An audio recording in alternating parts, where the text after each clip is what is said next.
episode of Lie, Cheat, and Steal, the podcast about liars, frauds, thieves, and bullshitters. I'm your host, Pat Soroyce. Just to let you guys know, we are a bi-monthly podcast. We're dropping 2 episodes a month anywhere you listen to podcasts. You can also find us online. We are at TikTok, Instagram, and YouTube at Lie, Cheat, Steal Podcast. And if you really like what you hear, you can go to our Patreon at patreon.com/lie, cheat, and steal and get access to not only 2 more episodes every month, 2 exclusive bonus episodes, you get access to our back catalog of bonus episodes and all new episodes ad-free and access to our Discord server where you can talk about scams with the Scam Gang. That's where you want to be. It's patreon.com/lie, cheat, and steal. Again, I'm your host, Pat Soroyce. And in studio today, we are without our faithful co-host, Kath Barbadoro. We are here with 2 of the homies, Nick Saverino and Zach Brooks. Hello. There we go. Welcome aboard. Kath is actually in Southeast Asia right now, avenging the death of her master. Yeah, not a lot of people know this. Before Kath got involved, Did she want to be ninja? yeah, before Kath got involved in comedy, she was a member of the League of Shadows, and there's been a huge shakeup in the power structure over there, and she's over there fucking people up. So we've reached out to the talent pool, to the extended Pat and Kath universe for all of our listeners out there who always ask questions about our group of friends out there. And we went and brought in some heavy hitters. Listeners for a long time might recognize Zach. He's been on a previous episode. I believe it was early 2024, was it? Yeah, I was pretty drunk around there. Yeah. You were doing, I listened. It was the Titanic Thompson. Yeah, we did 3 episodes. We did 3 of them. Yeah, the Texas Crooks with Zach Brooks. We talked to the Titans of Texas gambling, so wanted to get Zach back in here. And we're going to be talking sports gambling today and sports in general, so I wanted to bring one of the sportiest men that I know, Nick Saverino. Nick, how you doing tonight? Pretty good.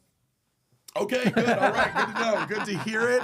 Zach, how about you? How's things going on over your corner of the table? Good. I'm feeling great over here. Hell yeah. I love to be here with Sporty Spice and the shorts. Yeah. That makes me Victoria Beckham. I think it Wait, does. is that who that is? Is Yeah. she 45? No, she's Posh Spice. She's Yeah. posh. She's Posh Spice. Yeah, but you're the sportiest Spice that I know, Nick. Thank you. Appreciate it. Yeah, so I want to get y'all here today. We're going to get into the topic here in a little bit. We're talking about athletes gambling on sports. But I want to bring my boys in here because, hey, you guys are probably two of my friends that follow sports, I'd say, the closest. Yeah. Yeah. Semi-professional sports followers, I would say. Yeah. Okay. Yeah, that's true. So one thing that I thought was interesting that I wanted to bring up was you guys, no stranger to sports gambling, and you guys have done some pretty fun bets in the past. This is really what got me into sports gambling. Yeah, it was, No joke. Probably The tattoo bets? Probably the tattoo Yeah. bet, and I was like, I should try money. Yeah. you've already paid with your flesh. Yeah. If you've already paid with your flesh, Yeah. See, so our friends Nick and Zach here, you guys, years ago, you guys give us the background on that. it was the 2017 World Series, Yep.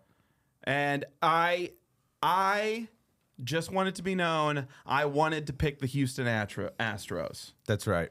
I did want. I remember us sitting on the porch, and we had a tattoo bet. So Zach, I mean, if there's a video out there, we can see We Zach's have some arms. photos that we can throw up. We there. can see Zach's arms. He was, We have pictures of them.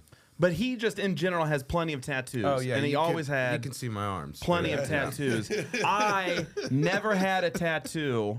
Ever. So we made a bet on the 2017 World Series between the Houston Astros and the Los Angeles Dodgers that whoever lost would have to get a tattoo of the other person's name in some way. And I wanted to pick the Astros, but Zach is from Houston, and he insisted on having the Astros. I couldn't go against the Astros. Yeah. And so this World Series, which is also probably most famous for being the World Series 2-3 years later that people realize the Astros were banging trash cans and cheating and giving away. Yeah, it's not cheating if you realize it 2 or 3 years. That's not the way that works.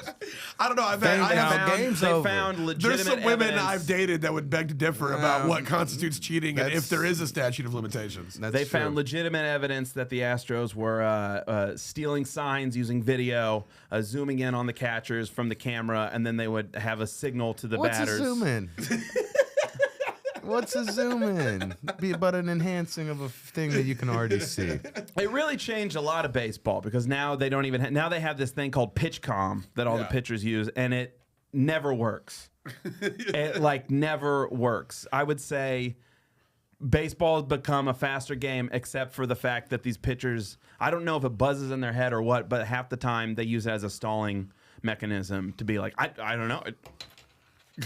You're gonna try it. I don't know what's going on.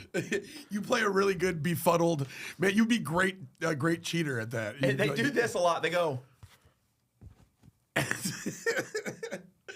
Oh, man, our audio listeners, you are missing out. Check us out at youtube.com/LineCheatSteal to see Nick's incredible act outs of the befuddlement of sideline coaches. So yeah, I lost, and then I had to get an Arby's tattoo. Oh yeah, so these are the ones that I ended up getting later. We have. So I don't know how we settled on it. It became a thing of like a logo or like a fast food restaurant or something that we could include each other's names in. So yeah, we agreed on an Arby's logo that said Brooks. Yes, and that was the first tattoo I ever got. Yeah. Yep. And just to brand my boy like that was awesome. Yeah. I loved that. It means you have a special spot in your heart for Arby's. I love Arby's. Yeah. Yes. I still remember when you were still active on Twitter years ago, somebody was like, hey, Nick Saverino, I'm going to Arby's for the first. I'm going to Arby's. What should I get? And you're like, is it your first time? They said, yeah. You said beef and cheddar. Yes. Yeah. Years ago, there was a friend of mine, Aaron Brooks, who he was giving me a scenario where he's like, okay, you go to Arby's and you get your regular order. What order do you get? And I responded with, well, what's the weather outside? Because that would dictate my Arby's order because I go there enough that temperature, humidity, and dew point affect my order. Yeah. So yeah, so that was for the Brooks one. What was if we could bring the Wendy's one back up? What was the preceding bet? That was the Patriots Philadelphia Eagles Super Bowl with Nick Foles. Yep. Yes. And that was we did the Nicky's old. Yeah, so this one for the guys, this is a Wendy's logo where the adorable Wendy's character has been fucking made to look like our friend Nick Saverino here. That's true. With red hair and pigtails. He kind of really killed the photo. He nailed it. He nailed it. Yeah. He got it. And it says, instead of Wendy's old-fashioned hamburger, he says Nicky's old-fashioned hacky bits. Yeah. Yeah. So you're going to hear a lot of jokes you've heard before. And I'll say this is this is a big tattoo. This is a pretty big tattoo on my thigh. Yeah. To get the detail of Nicky's face in there, we had to make it pretty big. I remember Nicky we were kind of insistent that the Wendy's girl had to look like Nicky, and he was like, we're going to have to blow it up. I said, okay, let's go ahead and blow it up. He looked like a jeweler who's carving a stone with like a big magnifying glass. Boy, if Dave Thomas ever sees your thigh, he's going to be livid. That blowjob's going to end right there. Yeah. I'm saying right now, I've seen the real Wendy's, and Nicky's looking a little better in that picture. I'll say that. Yeah. And then below this, we have Nicky City. That might be a little inside baseball for non-Austin. Yeah, no pun intended on inside baseball. That one was, there's a bar here in Austin called Nickel City, and that one was, it just worked out name-wise, I think. And I can't remember what game that was. That was the Astros Nationals World Series. Yeah. And the first ever 7-game series where the away teams won every game. Yep. Wow. Okay. See, that's what I love. Fun. That's what I love about baseball, especially baseball, like I would say fanatics, but just people who it's a very stat heavy game, and it's little things like that. Go ahead, like, call them autistic. Yeah. Because that's what we're going to be getting today. Yeah. That's the type of stats you get when you're locked in. Yeah, it's just like that was the only one where the away players won all the game. They all had left socks. You know they make left socks. You know what I'm saying? But the owner of that bar actually, I got posted on the internet, and the owner of the bar did not understand it because it was not. I mean, that's the logo, but it's Nicky and not Nickel. Don't and you hate? He was like, "It's close enough. Whoever got this, I'll buy you a drink if you come in." And I just went in immediately and got a free drink. Yeah. So Zach, who's not doing bad for money in any way whatsoever, was like, "Yeah, I'll go in for that free fucking drink." Yeah, I didn't even go to the bar that often. It happened to work out. That's so funny. Don't you love when we had to explain one of our stupid jokes to like a regular person? Really, like, like, why would you? One of the stupid permanent things on your body. Yeah. I was like, I don't know if you guys are familiar with the comic strip online thing is Garfield without Garfield, where the person would just take Garfield out of all the Garfield comics and it made John look like a raving lunatic who's just talking to himself and shit. I mean, he's still talking to pets. That's still he's still kind of crazy. Yeah. Correct. But you take him out of there and he just looks even crazier. My grandma loves Garfield.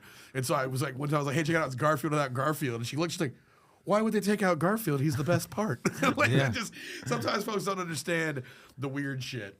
But yeah, that's exactly the kind of love of the game, not just the game, but on the game surrounding the game of sports betting. Well, I want to have y'all on. You guys could talk to it to a degree that was personal and invested.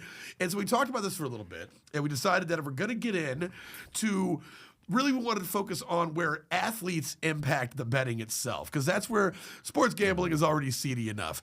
But when you start getting in where players are betting, and especially we'll get into later in the episode, we'll talk about the modern impact of all the betting sites, that's when things kind of get a little, just a little iffy and a little kind of like questionable on moralities. But if we want to talk about that, we got to talk about the granddaddy of it all, which is, of course, the 1919 World Series. Now, Nick, you were the one that brought this up to me. This was of interest to you. Yeah. So for you guys who don't know, the 1919 World Series. So the 1919 World Series, at the beginning of every baseball season, an MLB security official visits every team and goes over the year's security protocols. Now, this varies from year to year, but it always includes a crash course on Rule 21. Now, Rule 21 is the article that covers misconduct. And in this article, they state that misconduct in playing baseball is any player or person who is connected with a club who shall promise or agree to lose or attempt to lose or fail to give his best efforts towards the winning of any baseball game with which he is or may be in any way connected, or who shall intentionally lose or attempt to lose or intentionally fail to give his best efforts towards the winning of any such baseball game. It goes on like this for multiple more sentences. Basically, it's like, if you're in here throwing a game, you shall permanently be declared ineligible. Yes. So the reason they do this is because in 1919, a group of players on the Chicago White Sox, including the legendary shoeless Joe Jackson, who, when I was a kid playing baseball in El Paso with my friends during the summertime, this kid swore up and down that his name was shoelaceless Joe Jackson. Oh, so he just didn't have laces. He didn't have the laces. He had the shoes but no laces. He was a suicide risk. Yeah. As they call it in jail. So these guys, they conspired to throw the World Series against the Cincinnati Reds and cash in on a massive gambling fix, reportedly financed by infamous Jewish mobster Arnold Rothstein. So it's been incorrectly reported that motivation for the fix was because of the low salaries paid by club owner Charles Comiskey Park. That's Comiskey Park. Yes, he owned the White Sox for years. So they said that he's underpaying his players. That technically isn't true because they were one of the highest paying owners in the league, with salaries being well above average. However, the labor relationship between players and owners was far more one-sided back then. We have this idea of athletes in American culture as being, super well paid. Even the guys that ride the bench are making a couple $100,000 a year. Yeah. That wasn't always the case in sports. It probably doesn't. It doesn't change until like the 70s and 80s, where like contracts get so big, because the big guy was like Curt Flood. He was a baseball player who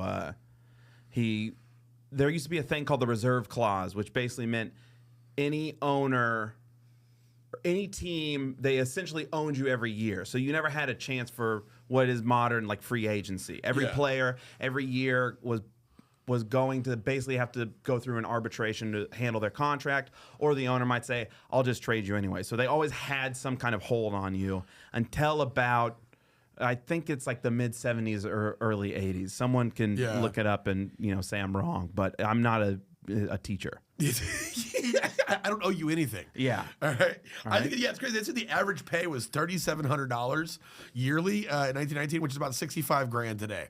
So you're really it's like just a regular ass job. Yeah. Now, and you were like very beholden to the league. So Babe Ruth was like famously. He was like suspended for doing a thing called barnstorming, which back in the day was just playing playing baseball on these kind of like independent random games, and he would just go play because he would make so much money because it was like the club appearance. Yeah. Dude, I've explained to like my construction working homies, and when they're like, "So you did comedy?" I was like, "Yeah." They're like, "Full time," and I was like, "Yeah, that was my job." They're like, "How come you're not a household name?" It's because like there's a weird little fucking. I was barnstorming. I was hitting breweries in the middle of the country, getting checks, and like you can make a living doing the thing you love. It's not always a great living, but you can do it. But that's what it was. It was like there was big names in baseball. But there was also just a lot of like working class guys. And they're sitting there, and betting at this point, even back then, was the equivalent of $1 billion industry. So these guys they're watching all this money get bet and made, and they're out there just making fucking $65,000 a year. They're making like regular ass money. So the 1919 playoff series, when it was starting to look like a sure thing that the White Sox would make it to the World Series, their first baseman was a guy named Chick Gandil. Dude, also on the show, we have a wonderful thing for when we do historical episodes about great names. Buckle up, folks. This segment is full of some fucking names. Also, a lot of good names. All of these guys look like shit. If you go back and look at like they're just all just the worst Anglo-Saxon features like that you can imagine. Yeah. So we had so they were Chick Gandil met with a gambler named Sport Sullivan at the Buckminster Hotel in Boston. And the two got drunk, and somebody, it's unclear who, pitched the idea of throwing the World Series in a gambling fix. So Gandil goes about recruiting the right players, and Sullivan just had to place the bets. So Gandil starts pitching the scam, no pun intended. He starts pitching the scam. He first approaches an aging pitcher by the name of Eddie Seacott. So Seacott was nearing retirement, and he had bought a farm for his family in Maine, and he was like, okay, this is where we're going to stay. He's having trouble making payments already as it is. And so he didn't take much convincing. So after that was a guy named Swede Risberg. Swede Risberg, yeah. When I first typed it in, when I was listening to this video, I was typing this outline out, and I put in Steve Ristberg, and I was like, that's kind of an interesting name. And then I rewound it. It was like, no, Swede Risberg. Yeah, iPhone auto-corrected it. Yeah. No, I think you mean Swede Risberg. Yeah. So then they got it. No, this is a term I didn't understand, Nick. Utility man? That's someone who can just play like every position. All right. So I'm trying to think of like a really well-known person. Probably he doesn't get known as this, but like Mookie Betts is like a really popular player with the Dodgers, and he usually has like one position every year, but he's capable. He could just be a utility guy. He's very capable of playing any position, kind of thing. So yeah, they got Fred McMullen. They got another pitcher named Claude Lefty Williams. They got two pitchers. Basically, what they're trying to do is they're trying to get coverage across multiple innings and games so they can control the score. So if things are up, they can fucking take, hey, slow it down. But it's about covering every one of the games. And back then, the World Series was 5 of 9. So there was yes and no. There were 3 or 4 years, baseball tried to up it from best of 7 to best of 9, and this is the second of those iterations. Okay. So yeah, they were trying. They were really trying to powerful. Get some more baseball. Yeah, they were really powerful. I mean, it was probably the most like known league, and it was really popular, garnering in money. So they're like, oh, why don't we just do 9-game series? And they did it the year after. And then I think till 1921 was the last one. Wow. And then they settled. 1922, they settled. All right, we'll just stick it with 7 games. Wow. Okay. See, that's why I love you, Nikki. All right. So, they get that coverage. So they wrap up the defensive players. Now they need offensive players. So they approach their 3-star hitters: a third baseman named George Buck Weaver, outfielder Oscar Happy Felsch, and the legendary shoelaceless Joe Jackson. Shoelaceless. Suicide risk Joe Jackson. Rolled his ankle a lot. Yeah. Also beat his kids into pop stardom. Joe Jackson. So this recruitment drive was trickier. Happy Felsch joined up right away. Buck Weaver heard them out and politely declined the offer. This was crazy to me. How do you decline the offer? You go, no, you boys throw the game all you want. I'll be over here playing honestly. Yeah. How do you do you're like, no, hey, fuck you. Don't do that. It's like, get with the program or not. Yeah. Also, don't you have to kill them at that point? Right. If they're not into it, then they already know. Yeah. It is funny to just be sitting there in left field or whatnot, be like, well, I gave him my all. All right, I'll tell you that right now. I tried my personal best. The press conference. Hey, you know what? I can tell you, I gave him my all. And these guys, Are you insinuating they cheated? No. I just, I can't speak for them. Yeah. I did my best. I politely declined. Yeah. I politely declined. You could look that up in Pat's script. No, I thought it'd be funny if you had to silence them, so they have to make it look like an accident. So they lock them in that cage where the ball they shoot the baseballs for the pitching. And they crank it up. But it's 1919, so it's not a real machine. It's just two Irish orphans. And just throw potatoes at him till he's dead. Throw potatoes at him till he's dead. That is the death penalty in many Irish in the Irish country is throw potatoes at him. And you got to collect them because we need them. Also, whip them up, fry them hoes because boy, I'm hungry. Yeah. We can't waste them like that. Starching pitcher. There it is. And that's a wrap. That's a wrap for the pod. We're done here, guys. Thank you so much. That's starching pitcher. Long story short, it's bad when athletes gamble. All right, guys. Good night. Yeah, don't get caught. All right, so Shoeless Joe was offered $10,000 and initially refused, and he was like, "I ain't enough to buy shoes, man." So finally, Chick Gandil doubled it to $20,000, roughly 3 years' salary for Joe, and Joe finally agreed. So see, Joe came from the dirt poor backcountry of South Carolina or North Carolina, one of the Carolinas, and he was just probably North Carolina, which is historically the more poor one. And he was just like not in any position to turn down that kind of money, because you never really outgrow that. So so he agrees. And so, although the extent of his involvement has been a cause for historical debate. So, Arnold Rothstein, the Jewish gangster, is often named as the financier of the gambling side of the fix. The real truth is probably more complex. When the case later went to trial, Rothstein claimed one of his underlings, a former boxer named Abe Attell, who had served as his bodyguard, had falsely represented himself to the players as being a spokesperson for Rothstein, attempting to jumpstart a scheme he would have been unable to initiate of his own accord. I'm not saying I'm familiar with this exact move, but this is some shit. This is some shit where I'm like, well, hold on. I remember back in my days, you're like, you need this. He has this. I'm in the middle here. I have no money, but hold on. We can make something happen. We can make something happen. What up, man? Hey, check it out. Got a favor to ask. Yeah. Can I swing back by afterwards? All right, cool. Thank you. Oh, guys. So, Attell communicated with the players through a man named Bill Burns, and I did not notice this until Nikki pointed it out. Well, I noticed both names sounded like comedians, but I don't know why I didn't see the combination. And it's just Abe Attell, Bill Burns. Yeah, it's a great time. It's a great time. All these players going to the Comedy Cellar after the end of the day. Them titties ain't retarded. That is a Dave Attell bit. Look that up, guys. Pat does not take credit. Yeah, merely quoting the man. So game one, so Burns told them they would be paid off in $20,000 installments, and they would split among themselves according to their involvement. So game one kicked off with C. Cox pitching a skillful strikeout directly at the start of the game. His next pitch left his hand wildly and struck the batter, leading to a walk. This was the signal to the bettors that were listening to the game that the fix was in. So game one started off with the Sox going strong till the fourth inning when Seacott began to fall apart at the mound and began to give up hit after hit, ending in a loss of 9-1, which is insane. That's an insane score. That happens in baseball, though. There's scores like that more often. Yeah, it's the most sporadic variables than anything, which makes it very hard, which is why you got to get 8 guys in the first place to even control that much. Because you could go, oh, we got this one pitcher. We'll make sure he loses those games, but it's best of 9. That doesn't guarantee it. If 7 other guys politely decline, you're kind of screwed. Yeah. They should start a new team called the Chicago Polite Decliners. Their team motto is no thanks. Yeah. Oh man. So the next night, so after the game, the players were looking to get paid, but their go-between, Bill Burns, had bad news. He said, "Hey, all the cash is tied up in bets." So the cash is supposed to be $20 payments. You got $20 for these boys? 20,000. 20,000. Oh, go ahead. Yeah, which back then was I think $1 billion. I mean, it's up there. It was $1.5 billion. It's up there. I hate 20,000 still. Well, so they said that 3,700 was $65,000.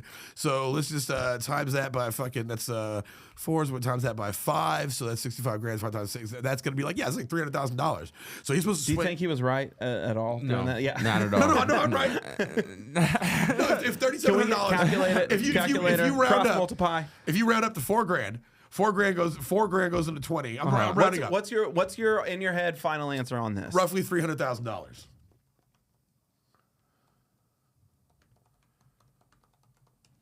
Let's see. 374 to 375,000. I was short. You were short. I was short, but but I wasn't going by fucking interest rates. I was going by the fact that they said 3,700 was 65 grand. I'll give it to you. I just wanted to see if you had done really bad math. Yeah, no, I'm pretty good at mental math, and it's funny when I'm on the job site and I just figure out fucking mental math real quick. Like, how did you do that? I'm like, years of selling. I'm just, hey, I'm autistic actually. You know the metric system. I just know the metrics. Yeah. You guys want to talk about grams? So after the game, the players are looking to get paid. Bill Burns is like, look, all the cash is tied up in bets. I ain't got it. So the next night, they once again they throw the game, and they get the runaround from Burns. So according to the testimony, this is when they decided they'd say, fuck it, go hard in Game 3, save their reputations. They won Game 3 with a score of 3-0, and tensions with the non-paying gamblers reached a breaking point. But so they were like, they had a long train ride back from Cincinnati to Chicago, and they all kind of talked. They were like, you know what? These guys are giving us the runaround. Fuck it. We're just going to come back. We're just going to actually start playing baseball now. So did they...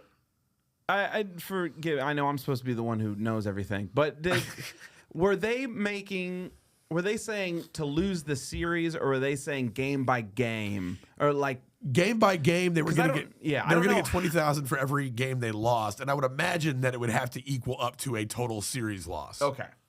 But yeah, that was the plan. It brought down $20,000 per game lost. Yeah, because I don't know how many betting options there were back then. Yeah. I mean, obviously there weren't as much back then. Back then, I mean, it was probably over under. Yeah, because it's common each side. I mean, yeah. I could even see there not being an over under. I would assume back then you could bet the series, like who to win the series, and who to win the games, and that was about it. Yeah, because they don't even have spreads back then. I don't think they would even be doing an over and under on hits or anything like that. Yeah. Oh, that's for sure. What I don't know. You find a creative bookie back in 1919. He's like, I got this new kind of bet. Yeah. Yeah, they called him crazy. They just broke his legs just for suggesting it. It's a prop bet. Is Shoeless Joe gonna wear his shoes? Yeah. Yes or no? Seems like a shoe-in. So hey, there we go, guys. That's thanks for tuning in. So according to later testimony, this is when they said, all right, fuck it, we're gonna go hard, save the reputations. They won Game 3, 3-0, and they were like, all right, guys, we're back in. We're just gonna win this series. But just because you decide to win a game doesn't mean that you will. And so the Reds actually took the next 2 games. So midway through Game 6, the Reds were up 4-0, but Shoeless Joe started delivering some huge hits and tied the game up at 4, and they ended up winning in extra innings. So the next night, the Sox won Game 7. So now we're at Game 8, and it was told the players received pressure from the gamblers to return to the fix, because now the gamblers got all this money on the fucking line, and these guys might win the World Series. So it's... Specifically, it was said that Lefty Williams was pressured through violence to his family, although this was later debunked. But it's still not unlikely that the players received some kind of pressure. Oh, for sure. Yeah, 100%. Yeah, Arnold Ross seems really like the guy that, I mean, he was the one that brought sophistication to the mob entirely, like even the Italian mob. Yeah. Even though he was Jewish, he was the one that got it extra organized. Yeah. When they were down 4-3 back then, could you have bet them to win the series? And what was the payout? And if DraftKings was back then, there's a lot of people. There's a lot of people down 4 games. It'd be a lot of plus money there. Yeah, exactly. Great return, 3-1 return maybe. You just send it in fucking Morse code, like putting a parlay in via fucking telegraph and shit. So. And Lefty Williams is only going to throw with his left hand, all right? Put that in the parlay. Put that leg in the parlay. I got a new bet called the parlay. So rumors of a fix. So eventually the Reds would eventually win 10-5 and win the World Series. So rumors of a fix abounded, but there was no serious investigation until the end of the 1920 season, the next year, when a game between the Cubs and the Phillies was so off, like it just felt wrong. It spurred rumors of a fix. So Club's owner William Wrigley urged a grand jury to investigate to prove his team's innocence. And as soon as the public heard that another Chicago team was suspected of fixing a game, the sentiment began that it was dumb to investigate a random game, but not to investigate the World Series from just last year. So they call that a big red flag. Yeah, big red flag. Yeah. The White Sox players themselves began being pressured to testify to the grand jury. They were offered immunity in exchange for this, although this is just very funny. That ended up being a lie. They were like, yeah, if you guys come in and testify, you'll be fine. You'll get immunity. And they're like, oh, okay, it sounds like a swell deal.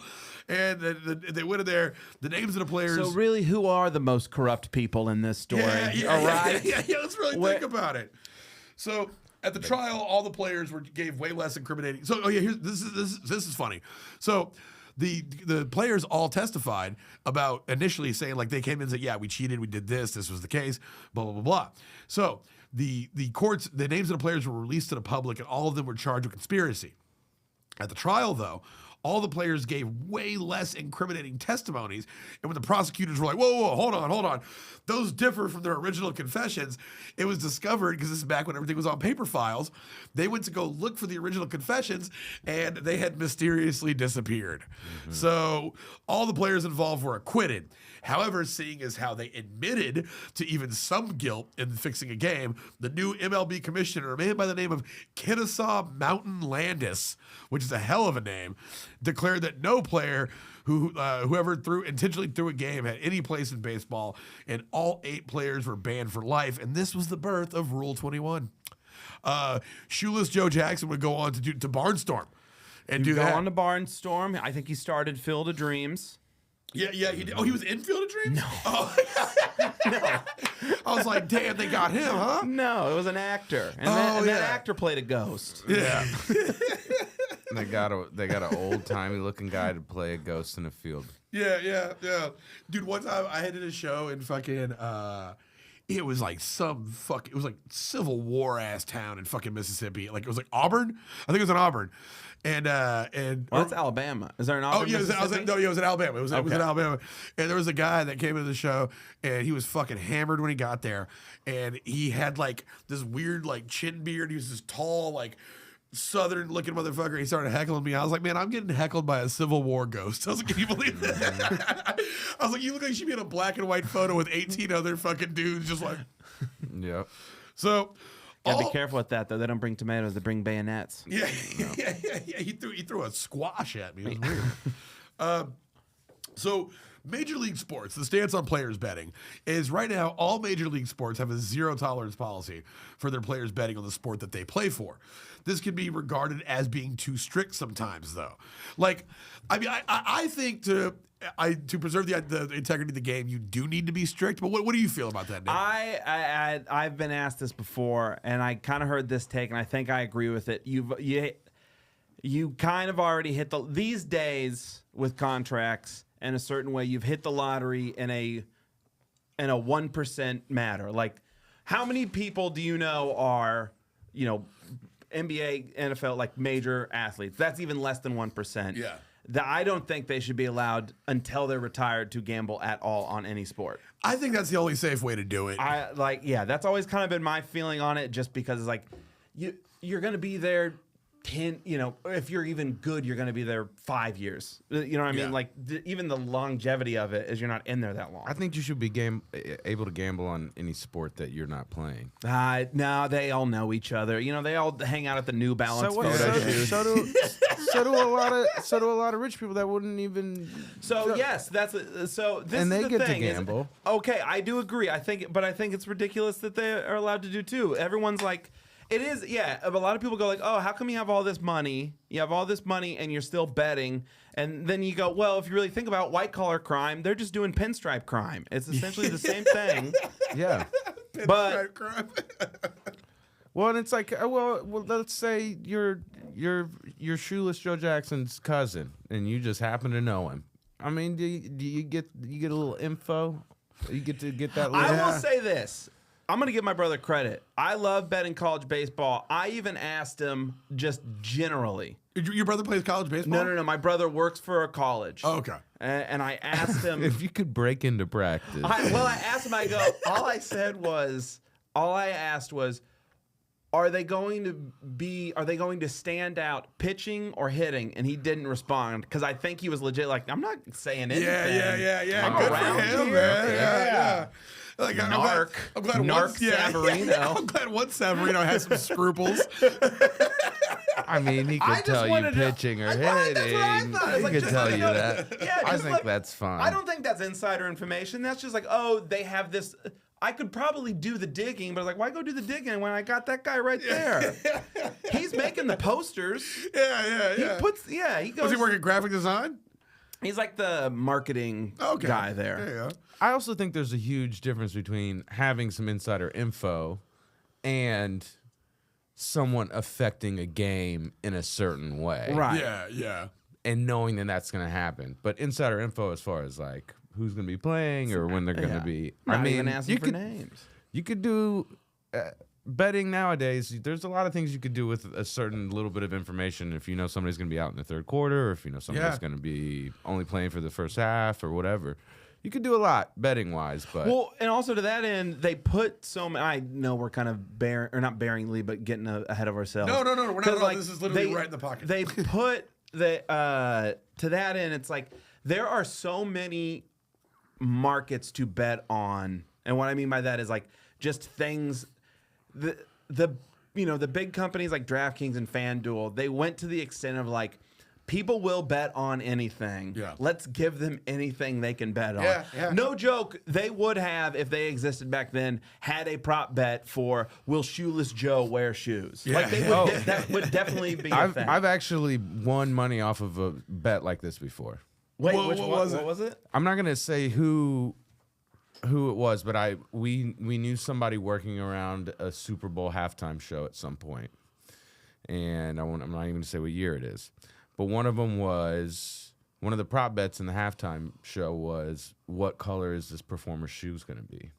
And this person had been around the rehearsals for the halftime. So there's a limit that you can do on those little prop bets. So Because we could only put like $50 on it or whatever. But there was a couple like the order of the songs and stuff like that we did find out what it probably was going to be. Yeah. Oh, this is all making sense to me now.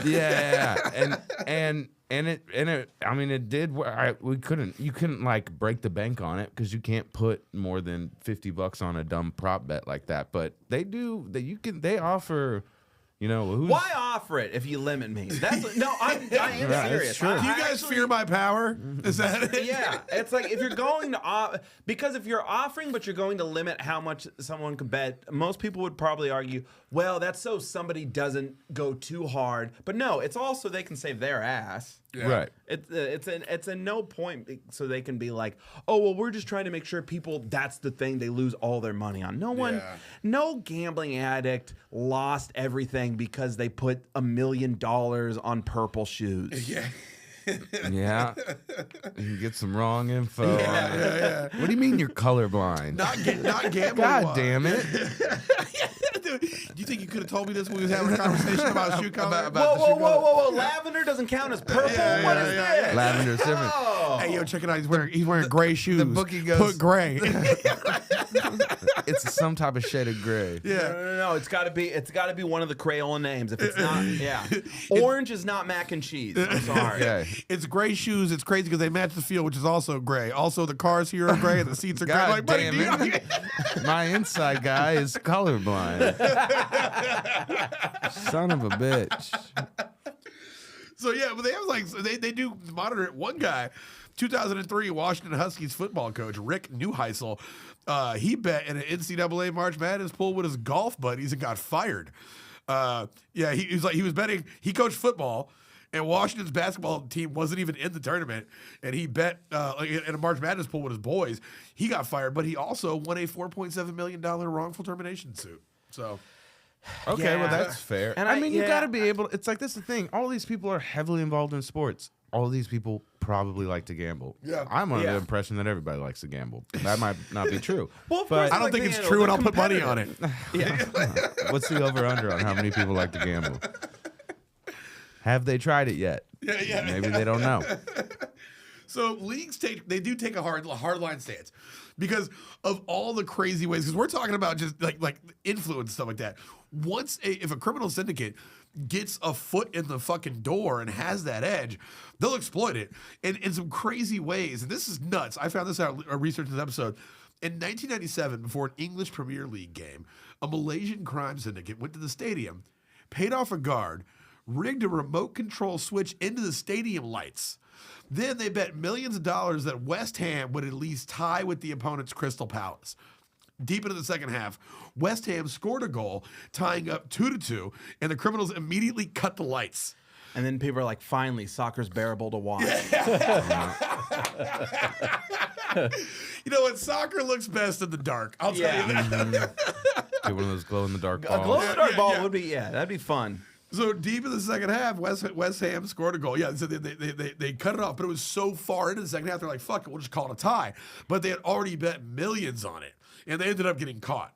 But FIFA estimates that organized crime makes $15 billion annually just from fixing matches. Just from fixing and not from taking bets. Yeah, just from fixing matches. You gotta love that the league. I love that the league knows. Like, look, they probably make about $15 billion, and what are you gonna do?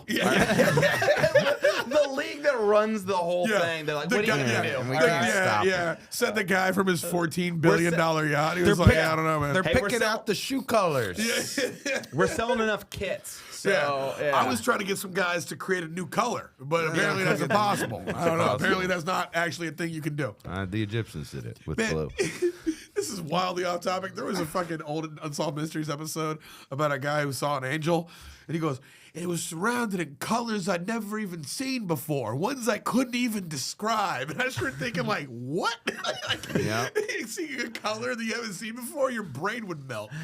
Anyway, so in 2023, FIFA issued 169 citations to people caught fixing matches. 2023? 23. Okay. 169. Another way betting can risk the integrity of sports leagues is an occurrence, and this apparently is a huge, not a huge problem, but a huge risk, and it's very real when you think about it. An occurrence where a bookie will let a player get in over their head with gambling debt. And then it's like, hey, you want to erase that debt? Throw that game next week. Yep. Yeah. That's a classic. Yeah, that's the longest yard, basically, isn't it? Isn't that?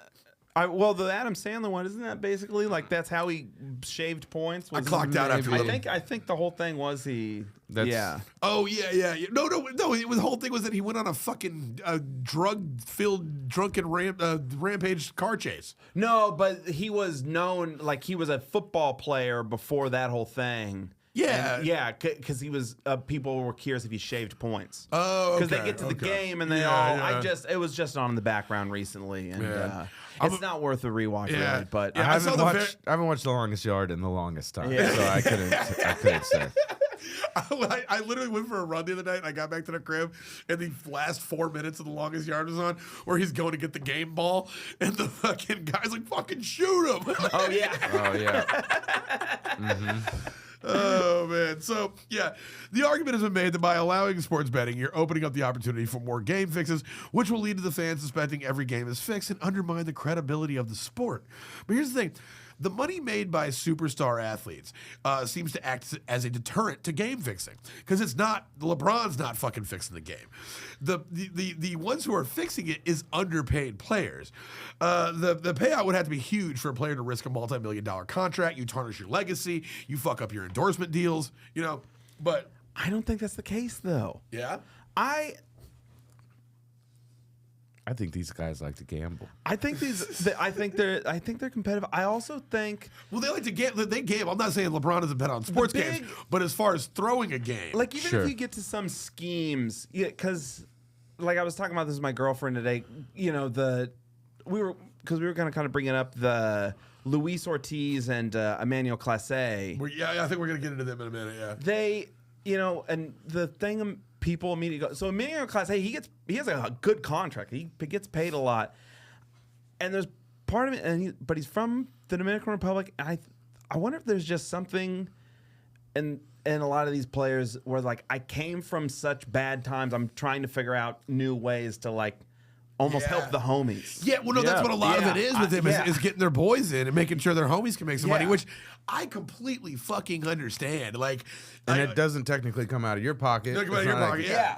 Yeah, you're just like, check it out. Well, because like, what we're going to get is Jonte Porter. So Jonte Porter is not a household name. He splits a lot of his time in the D League. He plays for the fucking, who did Jonte Porter play for? Raptors? The Raptors, yes. He was Toronto. That's right. Yeah. So on March 25th, 2024, ESPN reported that NBA had opened the investigation of Porter for multiple instances of betting irregularities over the past several months. On April 11th, the Colorado Division of Gaming issued an instruction to state sportsbook operators to immediately report any potential wagering on NBA-affiliated games by accounts connected to Porter. The investigation centered on irregularities related to prop bets around Porter's individual stats. It subsequently emerged that Porter was finding it difficult to service significant gambling debts. His right knee injury had never fully recovered from the severe injury he'd suffered when he was in Missouri, making it harder for him to catch on to the NBA. So he's a bench warmer. He's not really a huge fucking household name. He's splitting time in the D leagues. Soon after arriving in Toronto, he used a friend's phone to secretly bet on NBA games. He netted modest profits, but they were still not enough to pay off his earlier debts. So by the winter of 2024, he had amassed a particularly large debt to a Brooklyn gambler named Amar Awade. And according to a post-mortem by Toronto Life, the debt was large enough that Awade could have potentially ended Porter's career in an instant. So using this leverage, Awade pressed Porter into performing a number of specials for Awade and his four friends. He had these four homies. Basically, Porter took place in a scheme where he would just be like, okay, you guys bet on me to have a horrible game. But the thing is like LeBron might have a bad game. He's a household name, but he gets almost the entire game. He has very few minutes and he's off the court. And so it's possible for him to have a bad showing. But if somebody like Porter, if they throw him in, and they were just taking these insane lines where he was like, I'm gonna get less than 5 rebounds. Was the other one. There's also just something so Charlie Brown about these guys going, I'm not even going to be able to get a rebound. Yeah. You should bet on it. Yeah. I'm not even going to be able to kick the ball. I don't even know how this works. Yeah. What is this thing? But yeah, so he at one point, he came in and he fucking was in the game, and at one point he goes to get a rebound, and you can see him like on the game footage, like make like the last minute decision to be like, oh wait, no, and he like takes his hand away from the ball, and it just like tips out of fucking bounds. So they started looking, and they realized that his account with DraftKings Sportsbook at the casino was used to wager an $80,000 parlay bet that Porter would not meet certain player statistics, an under bet, which would have won $1.1 million. So the size of the bet was highly irregular. And then so after he does this, after he doesn't hit his stats, he says, I had this eye injury, and it's flared up. I need to get out of the game. So now he's out. And so the size of the bet was... someone farted on my pillow. Coach, someone pooted on my pillow, man. I need that 1.1. You got to take me out. You got to take me out. So they take him out of the game, and then it pays out on his shit like $80,000. Oh no, they wagered $80,000, so it was $1.1 million. So it was the largest payout of the night, as was the March 20th game, a previous game he was in. DraftKings and FanDuel reported their findings in NBA and the Internal Betting Integrity Association. The FBI was called in as well. In its investigation, the FBI found that between January and March 2024, Porter had placed 13 bets on NBA games using another person's account. Some of the wagers included parlay bets involving the Raptors losing, which that seems like the one where it really smacks like the integrity of the game when you bet on your team to lose. Right. Yeah. And so eventually on April 17th, Porter was banned for life from further play or any other involvement in the NBA and its associated leagues. I think now he's playing in like the fucking European leagues or something to that effect. So another one this was interesting, Dennis Lundy. He was a football player for Northwestern in the 90s. He placed a $400 bet that his team would lose to Iowa by more than 6 points. Iowa was dominating, but late in the game, they had bridged the gap down to 2 touchdowns. Northwestern was in yards of the end zone, and the QB handed it out to Lundy to run it in, and Lundy runs it, and then he just fumbles it. Like he hits like there's like when they get the huddle at the 1 yard line. Yeah. He just jumps in that bitch, and he just like fumbles it, and Slips. yeah, his teammates were like, "Hold on, what?" Like they were so suspicious. They reported him, and they ended up sentenced to 1 month in prison and 2 years of probation on May 5th, 1999, for lying to a federal grand jury investigating gambling. Was he able to finish school? He was. He also went on to play pro. Okay. He still went on to the. I mean, he didn't have a very illustrious career, but he went on. I also love that, like the beginning of a football game. Dennis Lundy, the prison outside of Illinois instead of his college. Yeah. Yeah. Dennis Lundy, Rosecrans Correctional Institute. The Rosecrans Correctional Institution. The C block at. Oh man! So we would be remiss getting into this thing without talking about some of the more current iterations of this, the ones that are happening right now. I think the biggest ones happening was Shohei Ohtani. Well, that kind of got settled, basically, or figured out. Yeah, but I guess this is crazy. We're talking about when you have a connection to the game. Yeah. And so for those who don't know, Shohei Ohtani was the victim of massive theft. Do you believe that? Let me give the listeners some context here. So I've listened to some things. That was the most Southern I've ever heard you sound. I listened to some things. I say this because, like, I didn't know this until you had asked me about this podcast. I'm a terrible reader, so I was always afraid to read an indictment. And then I started reading them. I was like, oh, these are easy to read. Because I just assumed. You blew my mind with that. You were like, when I asked you about this, you're like, well, I've been looking at the indictments. I was like, I never looked at a fucking indictment. I assumed an indictment is like I assumed because it's government, it's got a bunch of therefores, whereas, and yeah. No, they're pretty straightforward. They are. They are. Oh, yeah. Not only are they straightforward. This is Trump's DOJ. They're not using $12 words. Not only are they very straightforward, they're as easy as reading as like a Dr. Seuss book. Like they are. Like they will tell you things that are obvious just because they have to. Shohei Ohtani, he gambled the money. He lost. It'll be like Shohei Ohtani, a Japanese baseball player. Japan is located. The best. They'll tell you like the flights and everything. And I was like, oh man, these are easy to read. This is great. I can read it. But I did not read that indictment. But I had listened to like a podcast where they had said if you read that indictment, it sounds really depressing listening to like how bad of a like addict this guy was. Yeah. Like it sounds like painful. Yeah, it's not Shohei who was gambling. Yeah. So Shohei is a Japanese pitching. It's a pitcher, right? Yeah, he's a pitcher and a hitter. But he's not like gay. Yeah. I don't want to look.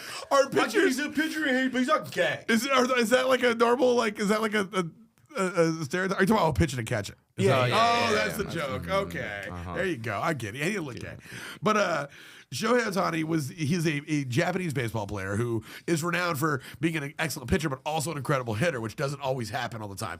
Some people have said he's one of the best, well-rounded players to hit baseball in generations. He's legit. Like my girlfriend doesn't really like baseball. She is like fascinated by him.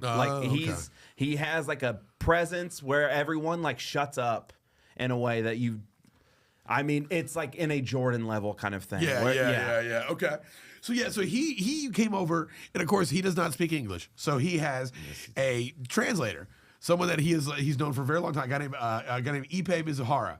So his translator, Ippei Mizuhara, starts working with him in the Japanese leagues, and they bring him over here, and they become like they he had to translate Japanese to Japanese. Why was he working for him in Japan? That doesn't make any goddamn sense. That's his boy. First off, that's his boy. Yeah, they're homies. So he brings him over here, and he gets him a job as his interpreter. He's getting paid by the fucking was it the Dodgers, right? Yeah, he's getting paid by the Dodgers. He's making the Angels first. Probably. Angels, okay. It doesn't matter. No one cares. That was dumb. No. This is why we're here. Nick. I don't think one person who listens to this podcast actually was playing for the Angels. Well, shout out to that one person that is thinking that. So Ibe Mizuhara was his homeboy. He was his translator. And he starts, Mizuhara made nearly 19,000 bets with an illegal bookmaker, accumulating massive losses. He was betting on soccer a lot. He's betting on soccer, Turkish soccer, of all things. You know? But you talk about like weird ass sports you can bet on, you know, but he wasn't betting on baseball, and he wasn't betting on fucking on Ohtani. During the 2020 pandemic, I was seeing things that people would bet on, like marble racing. Yeah, you can bet on whatever you want. It was just great. It's just got to be chance. Here's the thing. I can't. How much was he supposed to be getting paid as a translator? $500,000 a year. $500,000 a year. Yeah. And so how long was Ohtani in the country playing ball before this even occurred? This happened before the story. His rookie year was 2018. 2018. Yeah. Okay. I think Shohei can speak English. I don't think he needs a translator. I think he paid his boy $500,000 a year to make bets on Turkish soccer for him. Because how does this guy have access to the millions of dollars that was supposed to be? That's the big thing, is that how would he even had the fucking seed capital? But apparently. So the story is that he was running all of Ohtani's interactions with everybody, including his banking. But as I say this out loud, that's numbers. His banking app is going to have the fucking So you can change the settings to Japanese. Yeah, it sounds like his fucking bookie, and his bookie was this guy Matthew Bowyer. His bookie probably was like, "Hey, I'll give you as much line of credit as you want." Although he said he gave him an $8,000 line of credit. It was $8,000, but that sounds like they fucking blew that out real quick. That's what he said he gave him credit wise. It was 8,000, yeah. Okay. Wait, is that like per bet, or is he it just said total? he just said that was where he was at, was that he had 8,000. It might be a per bet limit. Yeah, it's probably not weekly. Yeah. So yeah, he was. But they're talking about the amount of the fraud is insane, because like he was. It's bad. Yeah, it came out to like hundreds of millions of dollars, and just millions of dollars, and he was like basically transferring all this money out of Ohtani's bank account. And one day the bookie says that one of his guys was like, "Hey, I just looked at that fucking payment that's coming from Ipe, and the name of the account says Ohtani," and he was just like, "Oh shit, I'm probably in a lot of shit," because this looks like it's going to become a very big story. And it did. It did, obviously. So the legal outcome was in June 2024. Mizuhara pleaded county to 1 count of bank fraud and 1 count of subscribing a false tax return. In February of 2025, he was sentenced to a 57-month prison sentence in order to pay full restitution to Ohtani and the IRS. But Ohtani came out as a victim of the fraud, saying that this guy was using his position as his interpreter to just like tell him like, "Hey, no, everything's good, everything's all right, and I'm just like stealing money from you and paying off this shit." But yeah, there is a lot of doubt as to whether Ohtani knew about it. And they had that game footage where it's the day that supposedly Ohtani would have found out about the scam, and they're sitting there joking around in the fucking in the dugout. So, yeah. It seems like a no obligation situation where because honestly, it's like, yeah, sure, maybe this guy had enough access to Shohei's money to do all of that, but at the same time, he's got why are you always watching Turkish soccer at the game? You know what I mean? It's like, do you think this guy could get out early in prison? So 57 months. So he's been in there near 24. Yeah. All right, you think the guy can probably get out for being a good guy in the prison, right? Yeah, maybe. Do you think Ohtani? Because since he's been in prison, Ohtani's won 2 World Series. Do you think he's probably like a little superstitious? Like, no, keep him locked up. Yeah. Oh, yeah. Like, I know baseball players are very superstitious. He's like, no, that's not the way the legal system works. You can keep him locked up. I don't know. It's the best baseball player in the world. I'm the victim. I would like to. Shohei says you haven't learned your lesson yet.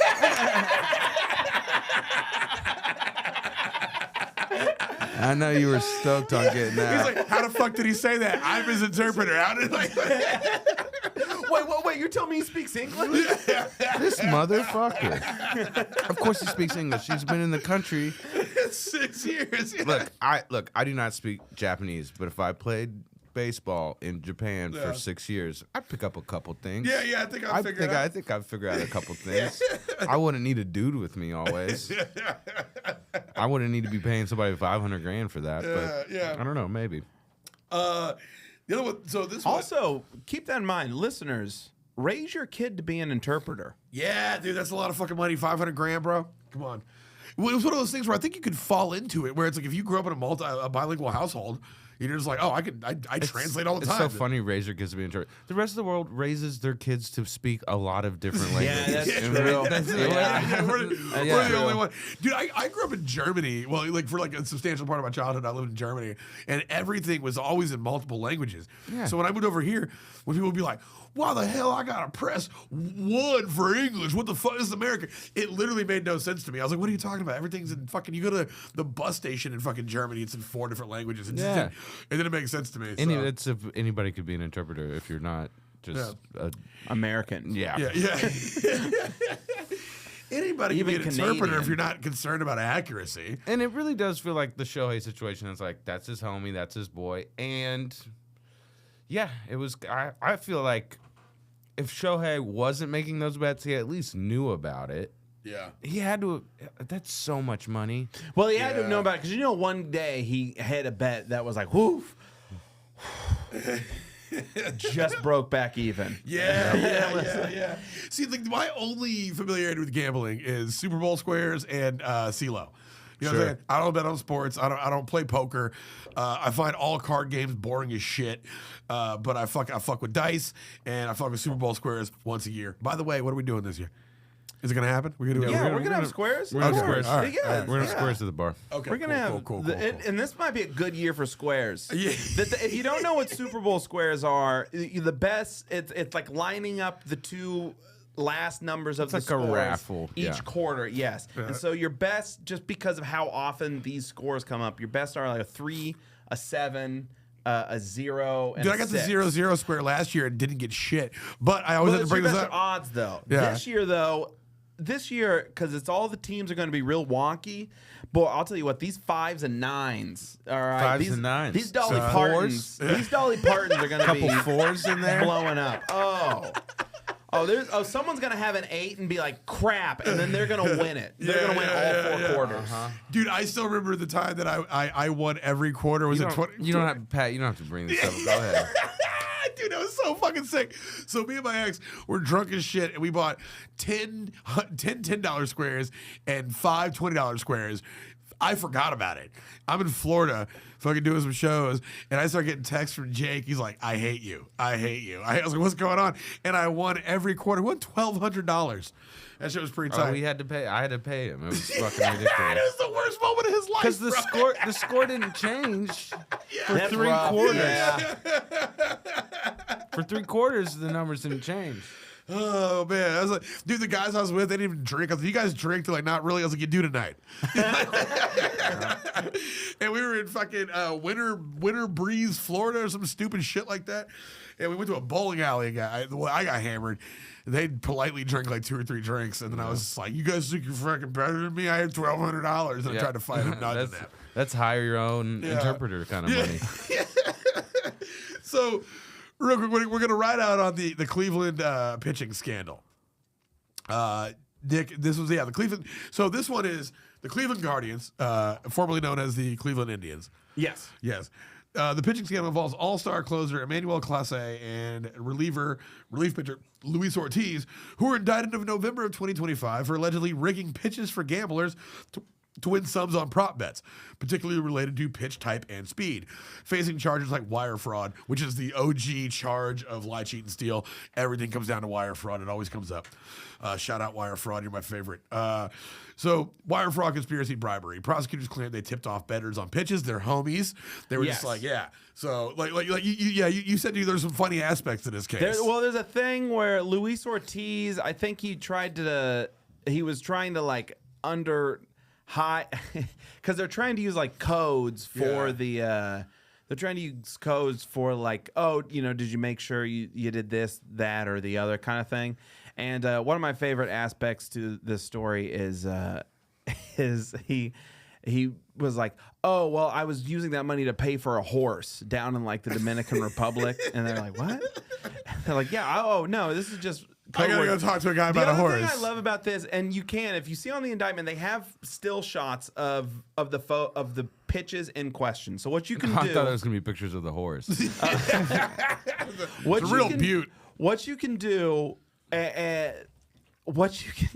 for before this whole happened, it was the dumbest thing. I remember one time being in a casino where they had a DraftKings book, and you could just have like at the kiosk just live bet, like, you know, if a player comes up to bat, you could just bet what they're going to do in that bat, like in that moment kind of thing.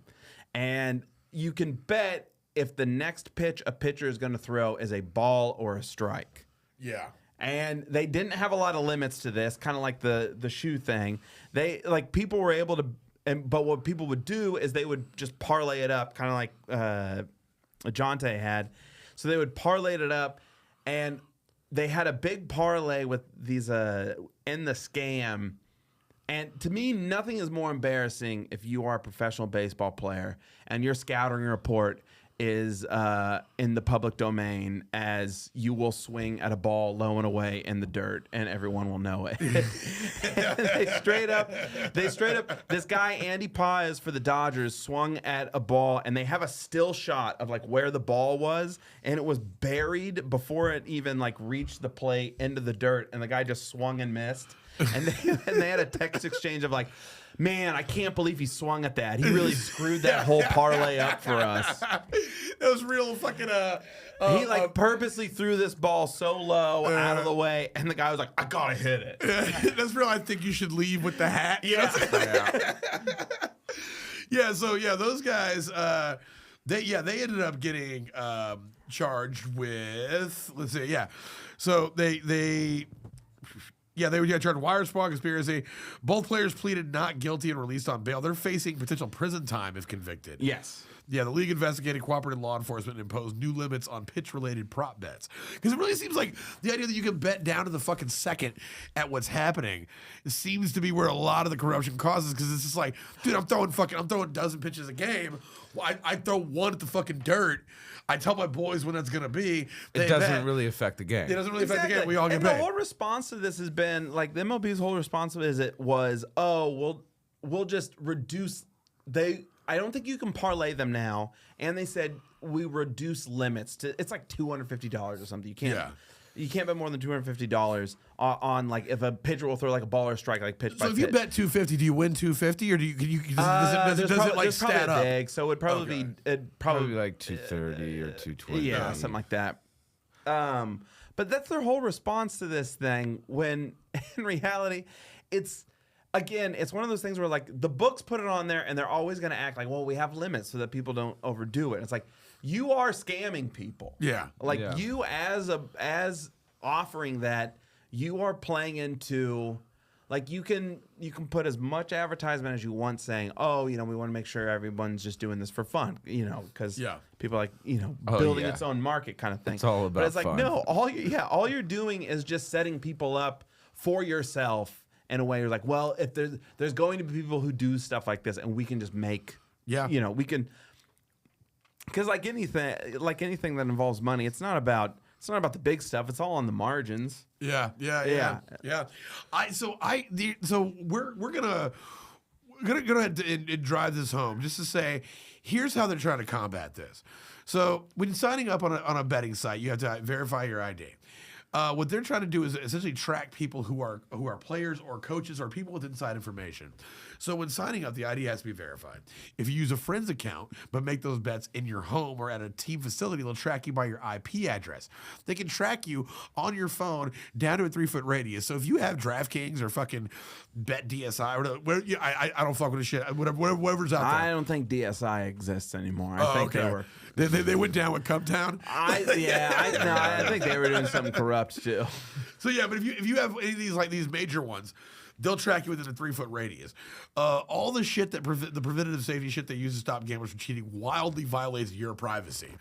Also, if they find suspicious activity in a certain player, they'll track exactly where it comes from. And this lines up with places that players frequent, like a bar or a restaurant or a team facility or even private residences. They will know. Also, you can't bet from a team facility. That's another thing. If they find that you placed a bet on anything, if you're just a player. If you're a player and you bet on golf. If you're a janitor. Yeah. Probably. Yeah. I would imagine it goes that deep. And so, because janitors know all the dirt, you know what I'm saying? But sure.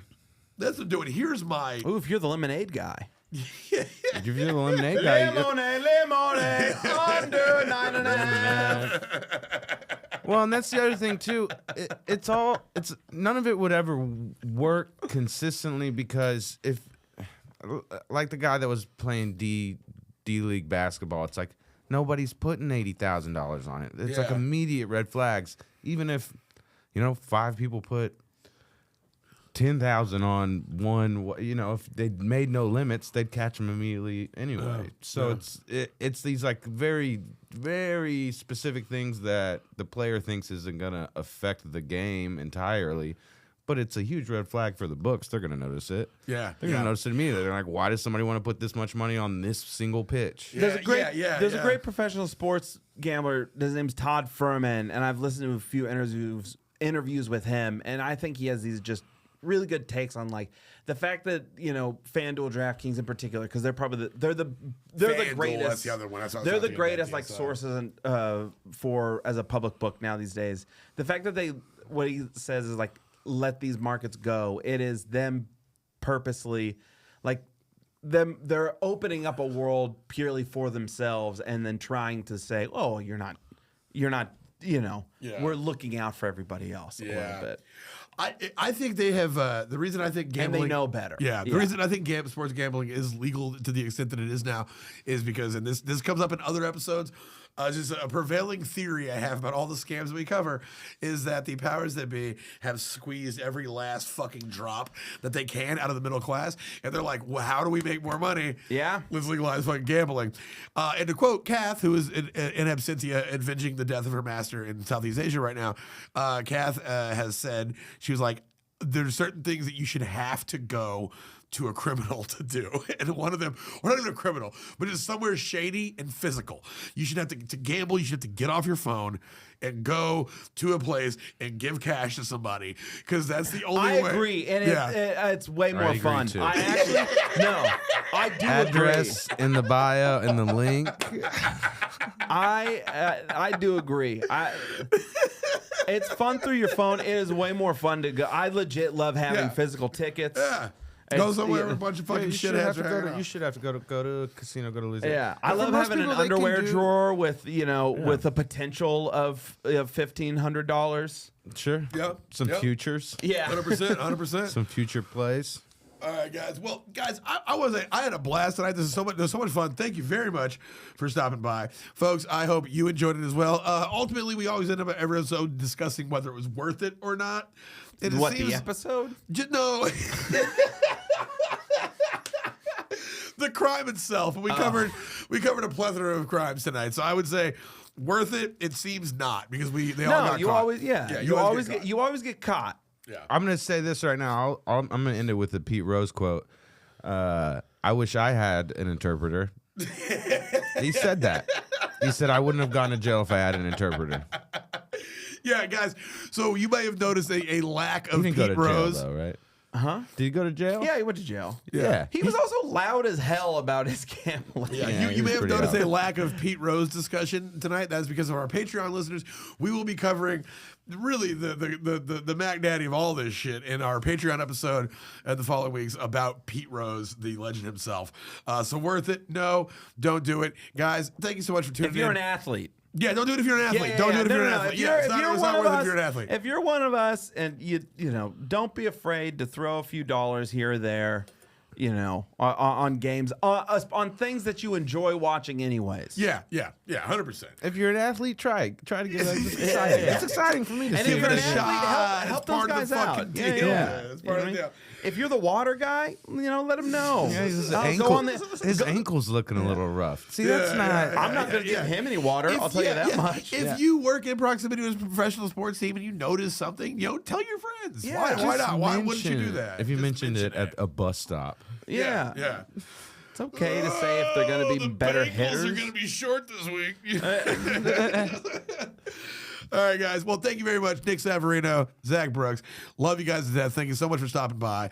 I hope you at home had a great time listening to this. Remember, you can catch us online. We are at Lie, Cheat, and Steal Podcast, Lie, Cheat, Steal Podcast on TikTok, Instagram, and YouTube. You can also go to our Patreon, patreon.com/Lie, Cheat, and Steal. We've got a ton of a backlog of episodes that you haven't heard yet that are right there. Bonus episodes covering years. We got hundreds, like a bunch of shit in there. Also, you can get access to our Discord server. That's a fun place to be to talk about scams. And please just, check us out. Have fun, be safe, but above all, don't get caught.